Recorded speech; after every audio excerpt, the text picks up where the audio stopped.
बिहार के पटना से एक नया मामला सामने निकल कर आ रहा है, जहां पर एक लड़की रहती थी और जो आनंदपुर इलाके में रहती थी और जिसका नाम संजना कुमारी होता है। संजना कुमारी की उम्र जो होती है 27 साल होती है। ये यहाँ पर रहकर गवर्नमेंट जॉब की तैयारी कर रही थी। जब यहाँ पर रहकर गवर्नमेंट जॉब की तैयारी कर रही थी तभी एक दिन इसकी बड़े ही निर्मम तरीके से इसे मार दिया जाता है, यानी कि पहले इसका गला रेता जाता है, फिर इसके मुंह के अंदर पाइप दिया जाता है और पाइप देने के बाद गैस का उसमें आग लगा दी जाती है। जब ये सारी चीज़ें होती है तो आस पड़ोस में या फिर कहीं भी उस चीज़ का पता नहीं चलता, यानी कि उसकी आवाज़ जो होती है वो बाहर तक नहीं आती। अब जैसे संजना की जो बाई होती है वो आती है, आने के बाद दरवाज़ा खटखटाती है। दरवाज़ा खटखटाने के बाद दरवाज़ा जब देखती है खुला हुआ और अंदर जाती है तो अंदर जाने के बाद वो चिल्ला पड़ती है और चिल्लाते हुए नीचे जाती है। जो उसका मकान मालिक रहता था संजना का, उसके पास जाने के बाद कहती है कि साहब ऊपर क्या हो गया है। संजना जो है बिल्कुल ही निर्मम तरीके से, बड़ी ही उनकी गंभीर हालत, और मुझे नहीं लगता कि वे जिंदा हैं। मकान मालिक जो होते हैं जब ऊपर जाते हैं, ऊपर जाने के बाद पुलिस को कॉल करते हैं। पुलिस वाले जो होते हैं मौके पर पहुंचते हैं। मौके पर पहुंचने के बाद वे जांच पड़ताल करने लगते हैं और पूछताछ करने लगते हैं। तब ये पूछते हैं कि क्या जब इसके साथ ये सब कुछ हो रहा था कि इसकी आवाज़ थोड़ी सी भी बाहर नहीं आई? तो वहाँ के लोग जो होते हैं वे इनकार कर देते हैं और कहते हैं कि नहीं साहब, अगर हमें थोड़ी सी भी आवाज़ आती, मकान मालिक भी जो होता है वो भी यही कहता है कि अगर थोड़ी सी भी आवाज़ आती तो हम इसकी हेल्प ज़रूर करते। हमें पता ही नहीं चला कि इसके साथ ये सब कुछ किसने किया और किसने नहीं किया।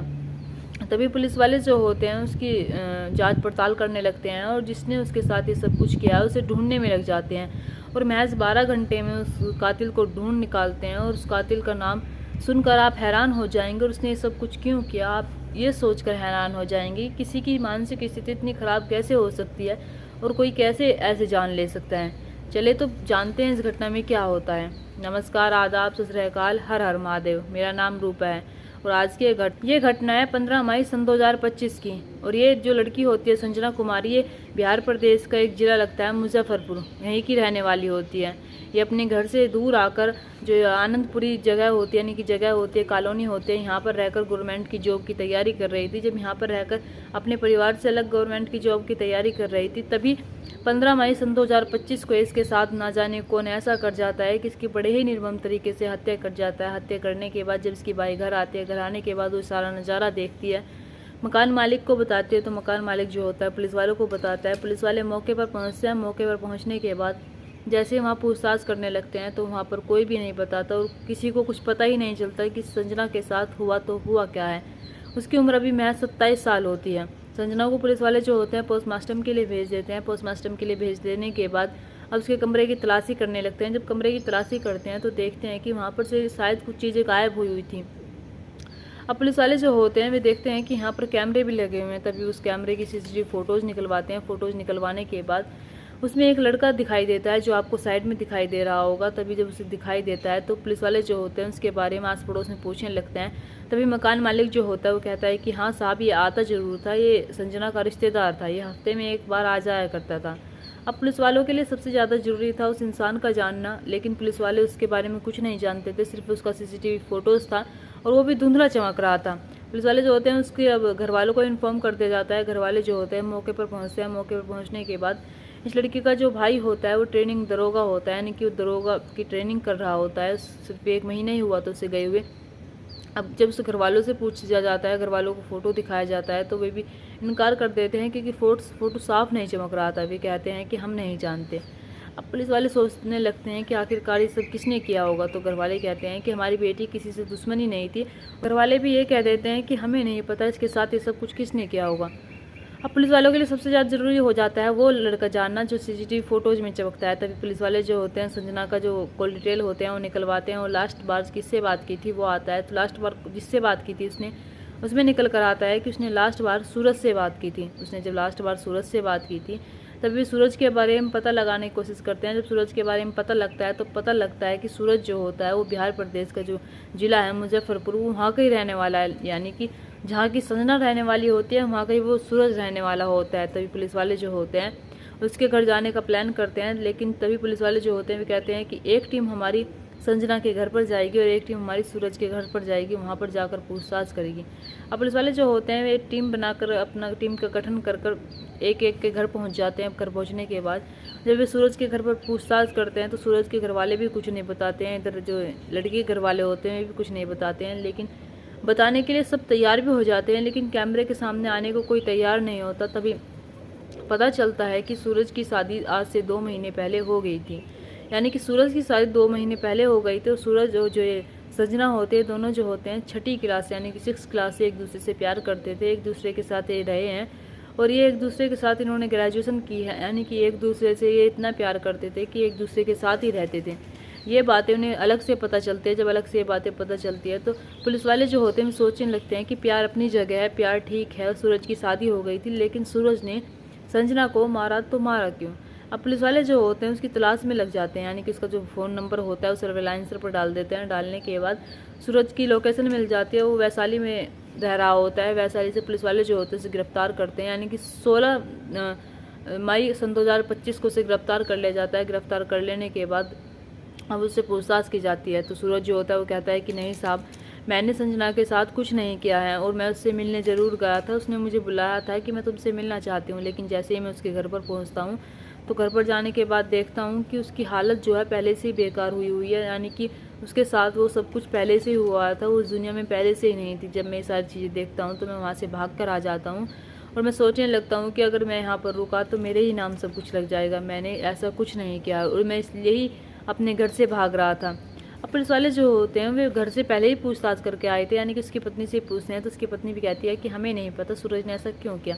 अब पुलिस वाले जब उसकी बात सुनते हैं तो पुलिस वाले सीसीटीवी फोटोज़ देखते हैं तो उसमें इस सुबह के 11 बजे गया हुआ था और जो दोपहर के 2 या सवा 2 बजे बाहर निकलता है। जब 2 या सवा 2 बजे बाहर निकलता है तो पुलिस वाले जो होते हैं वे पहले ही समझ चुके थे कि 3 घंटे तक के घर के अंदर होता है। 3 घंटे घर के अंदर होने के बाद ये कह रहा है कि मैं वापसी आ गया।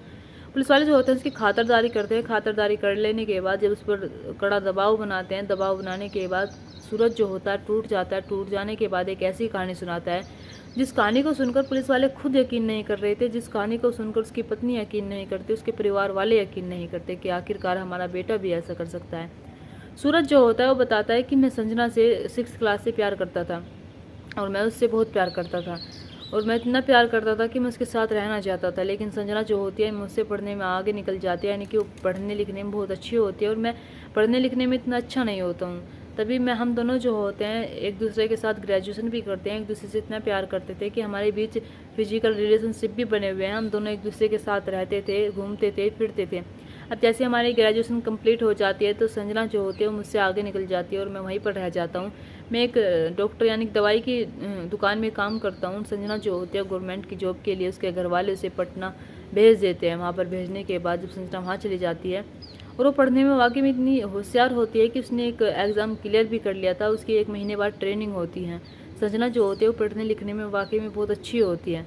अब इधर सूरज जो होता है जब वो वहाँ पर चली जाती है पटना तो वो सोचने लगता है कि ये तो मेरे लिए और भी अच्छा है, ना ही तो मुझे वहाँ पर कोई रोकेगा ना ही टोकेगा। तभी उसके घर वाले जो होते हैं सूरज के उसके ऊपर दबाव बनाने लगते हैं और कहते हैं कि बेटा तुम शादी कर लो। लेकिन जैसे ही मैं ये बात संजना से जाकर कहता हूँ, मैं हफ्ते में एक बार उसके पास चला जाया करता था और उससे कहता हूँ कि मेरे घर वाले मेरी शादी करने के लिए कह रहे हैं, मैं तुमसे शादी करना चाहता हूँ। लेकिन संजना जो होते हैं वो कहती है कि नहीं, मुझे पहले कुछ करना है और कर लेने के बाद मुझे सरकारी नौकरी लेनी है और सरकारी नौकरी करने के बाद मैं अपने परिवार के साथ खड़ा होना चाहती हूँ। मैं अपने परिवार के लिए कुछ करना चाहती हूँ। मैं तुमसे अभी शादी नहीं कर सकती।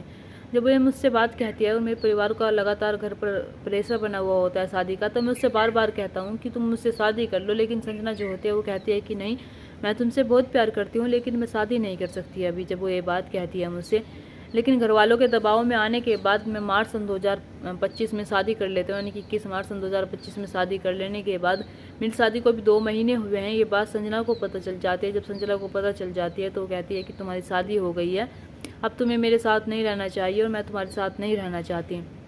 अब जब वो मुझसे सारी बातें कहती है तो मैं उससे कहता हूँ कि नहीं, मेरी शादी ज़रूर हो गई है उससे, लेकिन मैं तुमसे प्यार करता हूँ, मैं तुम्हारे साथ रहना चाहता हूँ, मैं उसके साथ नहीं रहना चाहता हूँ, मैं उससे प्यार नहीं करता हूँ, मैं आज भी तुम्हारा ही हूँ दिल से। मैं उसे बहुत समझाने की कोशिश करता हूँ। समझाने के बाद भी संजना जो होती है वो कहती है कि तुम अपनी ज़िंदगी में खुश रहो, मैं भी अपनी ज़िंदगी में आगे बढ़ना चाहती हूँ, मैं भी कुछ करना चाहती हूँ। अगर मुझे भी कोई अच्छा लड़का मिलेगा तो मैं भी शादी कर लूँगी। अब तुम मेरे पास फ़ोन मत किया करो। यानी कि संजना जो होती है उसकी शादी हो जाती है जब सूरज की, तो उससे बात करना बंद कर देती है। लेकिन सूरज जो होता है वो लगातार कहता है कि नहीं, मैं तुमसे प्यार करता हूँ, मैं तुम्हारे साथ रहता हूँ और तुम्हें पता है कि मैं तुमसे कितना प्यार करता हूँ। तुमने मुझसे शादी नहीं की, मेरे घर वालों की ज़ोर ज़बरदस्ती से मैंने ये शादी की है। लेकिन संजना जब ये सारी बातें कहती है तो सूरज जो होता है वो उससे बार बार यही कह रहा था कि मैं तुमसे प्यार करता हूँ, लेकिन संजना जो होती है वो अब उससे मिलने के लिए इनकार कर देती है और कहती है कि मैं तुमसे नहीं मिलूंगी और ना ही तुम मेरे पास आना। संजना जो होती है जब उससे दूरियां बनाने लगती है तो सूरज जो होता है वो सोचने लगता है कि ये सब क्या हो रहा है। सूरज जो होता है वो सोचने लगता है मन ही मन कि अगर संजना मेरी नहीं हुई तो मैं उसे किसी की नहीं होने दूंगा, मैं उससे बहुत प्यार करता हूँ, वो किसी और की कैसे हो सकती हैं।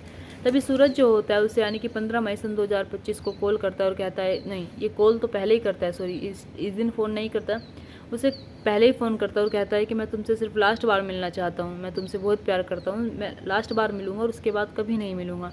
संजना जो होती है इस चीज़ के लिए मान जाती है और कहती है कि ठीक है तुम मुझसे लास्ट बार मिल सकते हो, लेकिन उसके बाद हम कभी नहीं मिलेंगे। यानी कि सूरज जो होता है वो कहता है कि मैं लास्ट बार तुम्हारे साथ शारीरिक संबंध बनाना चाहता हूँ, तुम्हारे साथ वक्त बिताना चाहता हूँ, उसके बाद मैं तुम्हारे साथ ना ही तो रहूँगा और ना ही तुम्हें दिखूँगा। संजना इस चीज़ के लिए तैयार हो जाती है और कहती है कि ठीक है मैं तुम्हें दिन और तारीख बता दूंगी किस दिन तुम्हें आना है और नहीं आना है। तो सूरज को तारीख बताई जाती है 15 मई सन 2025 को। 15 मई सन 2025 को सूरज जो होता है पूरी प्लानिंग के साथ जाता है, वो ये सोच कर ही जाता है कि संजना का मैं आज काम तमाम करके ही आऊँगा।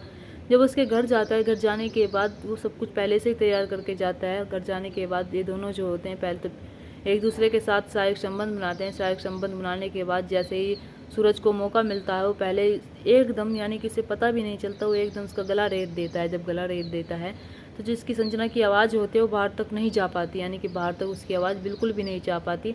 वो इतनी बुरे तरीके से उसका गला रेतता है। गला रेतने के बाद वो उसके जगह जगह शरीर पर चोट देता है। चोट के निशान देने के बाद वो उसके मुंह में गैस का पाइप डालता है। जब गैस का पाइप डालता है तो उसमें आग लगा देता है। वाकई में वो इतनी निर्मम तरीके से उसकी हत्या करता है कि वाकई में इसे हम प्यार नहीं कह सकते, क्योंकि जिससे हम प्यार करते हैं उसके साथ हम कभी भी ऐसा नहीं कर सकते।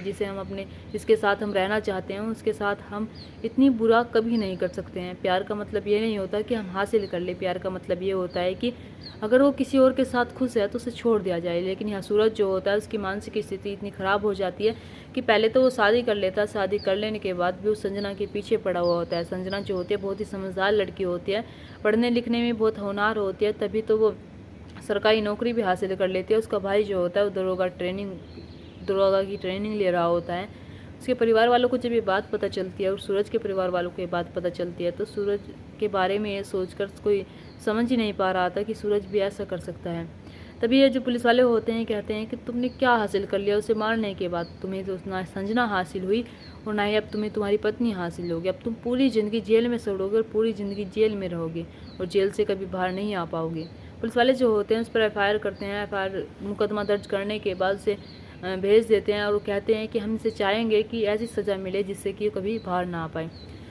दोस्तों यहाँ पर अगर हम गलती बताई तो बताइए किसकी, यहाँ पर सूरज की गलती है फिर संजना की गलती है? यहाँ पर सारी की सारी सूरज की गलती है। अगर उसकी शादी हो गई थी तो उसे पीछे हट जाना चाहिए, तो संजना के पीछे नहीं भागना चाहिए था। संजना चाहती थी कि वो काबिल इंसान बने, कामयाब इंसान बने। कामयाब इंसान बनने के बाद वो अपने परिवार की हेल्प करे, तब कहीं जाकर अपनी शादी के बारे में सोचे। लेकिन सूरज जो होता है उससे शादी का दबाव बनाता है और जब उससे शादी नहीं हो पाती है तो उसके घर वाले उससे किसी और से शादी करवा देते हैं। यहाँ पर सूरज जो होता है बहुत ही गलत करता है। दोस्तों इस घटना कहानी को सुनाने का मकसद मेरा आपका दिल दुखाना नहीं था, आपको परेशान करना नहीं था, आपको घटना के बारे में बताना था, आपको सचेत करना था। आप अपने परिवार के साथ खुश रहिए। नमस्कार।